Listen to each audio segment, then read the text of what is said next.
കേരളത്തിൽ ഖർവാപ്പസിയുമായി വീണ്ടും VHP രംഗത്ത്. ഇടുക്കിയിലും ആലപ്പുഴയിലും വിശ്വഹിന്ദു പരിഷത്തിന്റെ നേതൃത്വത്തിൽ ഇന്ന് ഖർവാപ്പസി നടന്നു. ഇടുക്കിയിൽ 37ഉം ആലപ്പുഴയിൽ 5 കുടുംബങ്ങളും ഹിന്ദുമതത്തിലേക്ക് തിരിച്ചെത്തിയതായി VHP അവകാശപ്പെടുന്നു. ഇടുക്കിയിൽ ഏലപ്പാറ കിഴക്കേ പെരുന്തുറ ദേവീക്ഷേത്രത്തിലാണ് ഖർവാപ്പസി നടന്നത്. ക്രിസ്ത്യൻ പെന്റാക്കോസ്റ്റ് വിഭാഗത്തിൽപ്പെട്ട 100ഓളം പേരാണ് ഇന്ന് ഹിന്ദുമതം സ്വീകരിച്ചത്.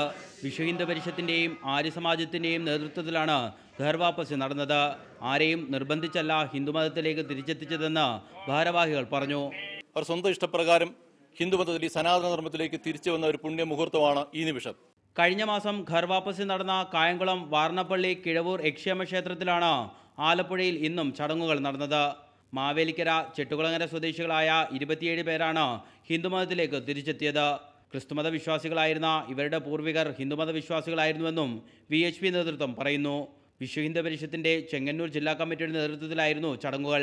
ഇത് 3ാം തവണയാണ് ആലപ്പുഴയിൽ ഖർവാപ്പസി സംഘടിപ്പിക്കുന്നത്. റിപ്പോർട്ടർ, ഇടുക്കി, ആലപ്പുഴ.